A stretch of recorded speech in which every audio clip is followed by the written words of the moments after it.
Hello, in this video I will show you how to change search engine on Samsung Galaxy A24 into a custom one. So you have to start with opening your internet browser. Now click on search bar and you have to go to your custom search engine website, and for this example I will use yep.com. And now you have to search something using your search engine.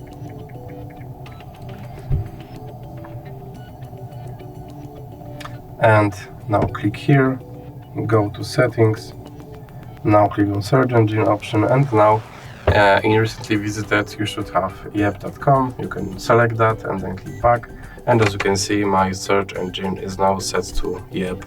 So that's it for this video. If you liked it, please remember to leave like and subscribe.